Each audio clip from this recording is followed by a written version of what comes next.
किसी प्रदेश में किसी से अछूता नहीं है कि जो ये समय हो रहा है। शर्म आती है कि ऐसी पार्टी हमारे यहाँ राज्य कर रही है।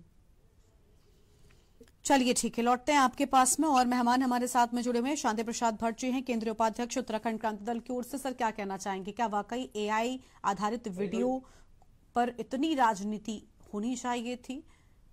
आखिर इसे वाकई जानबूझकर मुद्दा बनाया जा रहा है या वाकई इस पर बात होनी चाहिए? क्योंकि जिस तरीके से अभी फिलहाल राजनीति का केंद्र प्रदेश में ये एआई वीडियो बन गया है, क्या भविष्य नजर आ रहा है राजनीति का? देखिए गरिमा, अगर ऐसी वीडियो धामी जी की बना दी जाती गोल टोपी दाढ़ी लगा के, तो ये भारतीय जनता पार्टी कितनी तिलमिलाती सड़कों पे। तब इनको ये एआई ना दिखता, तब ये राजनीतिक रोटियां सेकते उस पे। देखिए, दुनिया का सबसे बड़ा लोकतंत्र भारत में है। हम लोकतांत्रिक प्रणाली में जी रहे हैं और 21वीं सदी में ये कैसा दौर आ गया कि एक राज्य का मुख्यमंत्री 4 घंटे तक सड़क पे बैठा रहा, उसकी एक एप्लीकेशन लेने को तैयार नहीं है। वो कह रहा है कि मेरी छवि बदनाम की जा रही है, आप इसमें एफआईआर दर्ज करो। और एक दरोगा जो है उनकी एफआईआर दर्ज करने को तैयार नहीं है। और ये तब हो रहा है जब दुनिया में सबसे बड़ी राष्ट्रीय पार्टी भाजपा अपने आप को बोलती है। लोकतंत्र की हत्या हो रही है इनके उसमें, और तब इनके राजनीतिक उसमें ये बोलते हैं कि एआई का जमाने में हरीश रावत जी को विचलित नहीं होना चाहिए। सबसे वायुवृद्ध नेता हैं और उनको आप चुनाव के समय पर, चाहे ये वीडियो एआई की हो, ये काम मुख्यमंत्री का होना चाहिए था कि मुख्यमंत्री एफआईआर दर्ज करे और हरीश रावत से माफी मांगते हुए कहे कि मेरे शासनकाल में आपकी छवि को खराब किया जा रहा है। भारतीय जनता पार्टी इसका खंडन करती है और जिसने भी ये बदमाशी करी है उसके खिलाफ सुसंगत धाराओं पर मुकदमा दर्ज होगा। मगर भाजपा जिस तरीके की राजनीति कर रही है उससे साफ पता चलता है कि जब जब चुनाव आते हैं तो गोल टोपी और दाढ़ी लगाकर केवल और पर्टिकुलर हरीश रावत को बदनाम कर, कांग्रेस की छवि को डैमेज कर, राजनीतिक रोटियां सेकने वाली ये भाजपा बता नहीं पा रही है कि आखिर अंकिता के हत्यारे इनके नेता क्यों निकल रहे। भाजपा ये बता नहीं पा रही है कि उत्तराखंड में पलायन रोकने के लिए आपके पास क्या नीतियां हैं। भाजपा ये बता नहीं पा रही है कि जंगली जानवर बच्चों को क्यों मार रहे हैं और आप शराब को इतनी प्राथमिकता है उत्तराखंड में दे क्यों रहे हैं। लोकतंत्र में सनातन संस्कृति को, मंदिरों को जिस तरीके से शराब से पाटा जा रहा है, इसमें भाजपा की क्या नीति है। और इन तमाम हमलों से बचने के लिए आपने हरीश रावत जी को पाकिस्तान के जासूस बना दिया, गोल टोपी पहना दी और उसकी अब राजनीतिक रोटियां सेक रहे हो। ये भाजपा केवल नफरती जुमलेबाज पार्टी है। झूठ इनके खून में है, लूट इनके खून में है। यही कारण है कि जनता को गुमराह करते हुए भारतीय जनता पार्टी सोचती है कि अंकिता के हत्यारों के आरोप से बच जाएंगे। भाजपा ये सोचती है कि अब इस बार भी हम हिंदू मुस्लिम करके उत्तराखंड की सत्ता को गुमराह करेंगे। 27 में जनता इन्हें गांव से खदेड़ खदेड़ के भगाएगी और भाजपा के नेताओं को मुंह दिखाने लायक नहीं छोड़ा। उर्मिला ने जिस तरीके से वो बातें कर रही है भाजपा के लिए, तो पूरे देश 8 बजे बड़ी बेसब्री से देखता है कि अब कौन सी भाजपा के नेता को राजनीतिक रूप से बेनकाब करेगी।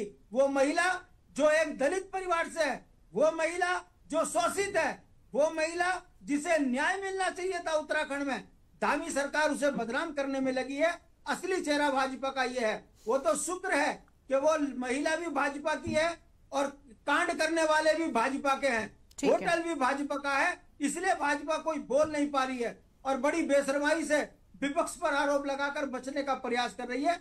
यह राजनीतिक बेईमान नौटंकीबाज पार्टी है, इसका चेहरा खुल चुका है। 27 में सुपाड़ा साफ होगा, तब इनसे एक एक चीज का हिसाब लिया जाएगा कि कैसे उत्तराखंडियत के लिए आप खतरा बने, कैसे संसाधनों को बेचा। बचेगा कोई नहीं, केवल आपके पास ये 10-11 महीने हैं। जितना झूठ बोलना है बोल लीजिए, सत्ता पलटते ही आपकी उल्टी गिनती शुरू हो जाएगी। जी गरिमा जी। चलिए ठीक है सर, लौटते हैं आपके पास में। वरिष्ठ पत्रकार कुलदीप राणा जी हमारे साथ में हैं। बहुत स्वागत कुलदीप जी आपका। सर, आपने लगभग सभी दलों को सुन ही लिया। अब एआई के मकड़जाल में कांग्रेस और भाजपा उलझ गए हैं, प्रदेश के मुद्दे दरकिनार हैं और समस्याएं भी लगभग उसी राह पर नजर आ रही हैं।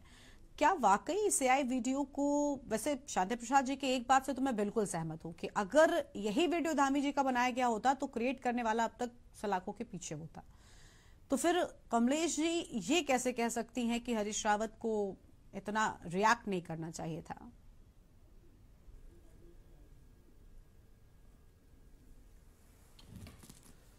नहीं, देखिए कमलेश जी क्या कह सकती हैं क्या नहीं कह सकती हैं, अब उसका जवाब तो मैं नहीं दे सकता हूं, क्योंकि वो उनकी निजी स्वतंत्रता है विषय पर बात रखने की। लेकिन हाँ, इतना जरूर है कि उत्तराखंड जिसे देवभूमि कहा जाता है, यहाँ का जो समाज है वो बड़ा सहज समाज है। बहुत सहज प्रवृत्ति के लोग यहाँ रहते हैं, सीधे साधे लोग रहते हैं। पहाड़ चंट चालाक लोगों का प्रदेश नहीं है उत्तराखंड, और यही कारण है कि बहुत सारी चीज़ों में उत्तराखंड के वासी टारगेट भी बन जाते हैं। जिस प्रकार की राजनीति आर्टिफिशियल इंटेलिजेंस की थ्रू निकल करके आ रही है, और जो वीडियो निकल करके आया हरीश रावत जी का, उससे पहले भी एक वीडियो चला था और जिसमें उन्हें जिहाद शरणम गच्छामी उसमें कुछ निकल करके आ रहा था। हालांकि राजनीतिक लड़ाई होनी चाहिए, वैचारिक लड़ाई होनी चाहिए, मुद्दों पर बात होनी चाहिए, लेकिन इस प्रकार से व्यक्तिगत चरित्र पर उंगली उठाना ये तो किसी भी दृष्टि से सही नहीं कहा जा सकता है। और जिस प्रकार से ये चीजें हो रही हैं उत्तराखंड में, कोई ना कोई तो दोषी है, क्योंकि सवाल ये उठता है कि हरीश रावत को या कांग्रेस को टारगेट करके किसको फायदा होगा। जिसको फायदा होगा, स्वाभाविक सी बात है कि उसकी संलिप्तता इस दिशा में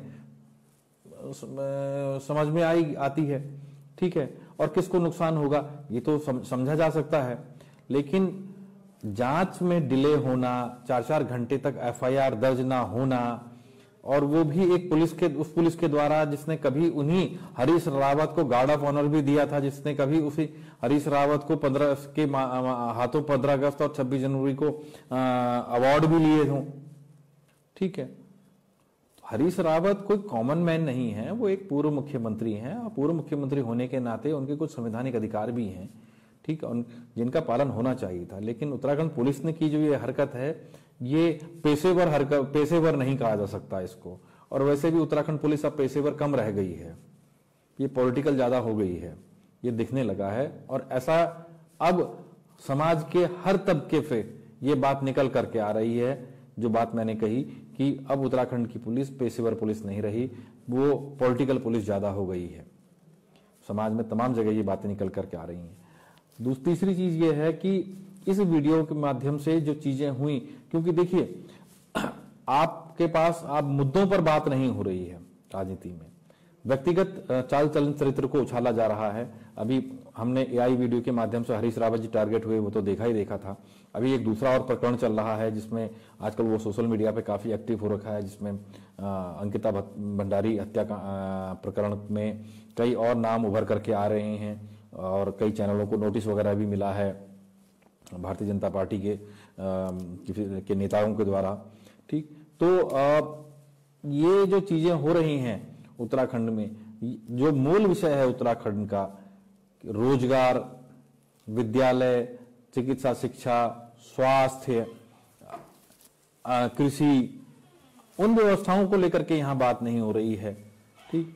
तो ये जो राजनीति से ध्यान भटकाने की बात, जो चीजें हो रही हैं, ये ज्यादा समय तक सस्टेनेबल नहीं है प्रदेश में, क्योंकि उत्तराखंड एक ऐसा सहज प्रदेश है, यहाँ आर्टिफिशियल इंटेलिजेंस को लोग बहुत ज्यादा जानते समझते नहीं हैं, सहज प्रवृत्ति के लोग हैं। और इसके माध्यम से जो लोग ये कोशिश कर रहे हैं कि एक छवि को धूमिल करके उसका लाभ उठाया जा सकता है, तो उन लोगों को यह भी याद रखना चाहिए कि अगर आज हरीश रावत का वीडियो बना है तो कल किसी और का भी वीडियो बन सकता है, क्योंकि टेक्नोलॉजी तो ऐसी तो है नहीं कि उसका कॉपीराइट हो किसी एक ही व्यक्ति को, ठीक।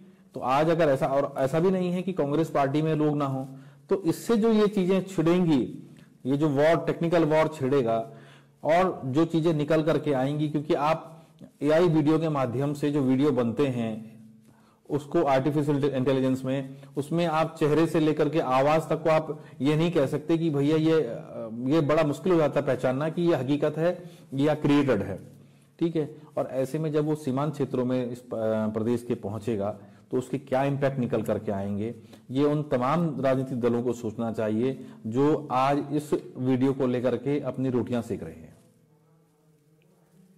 ये एक तरफा नहीं होगा, इसके प्रभाव हर तरफ से होंगे, और इसकी आज हरीश रावत पीड़ित हैं, कल कोई और भी पीड़ित हो सकता है, ठीक है, तो इस मामले में जितनी जल्दी हो सके निष्पक्ष जांच होनी चाहिए, क्योंकि अगर ये जांच जितनी ज्यादा टलेगी, इस पर जितनी ज्यादा रुकावटें लगाई जाएंगी, उसका सीधा सीधा जो नुकसान होगा वो हरीश रावत को कम होगा और सत्ता पक्ष को ज्यादा होगा। क्यों? क्योंकि हरीश रावत ने सत्ता पक्ष की तरफ ही उंगली उठाई है और ये कोई छोटा मामला नहीं है किसी को पाकिस्तानी एजेंट बता देना। भारत जैसे देश में जहां पाकिस्तान को लेकर के एक दुश्मन राष्ट्र को लेकर के जो दृष्टिकोण है, ठीक है,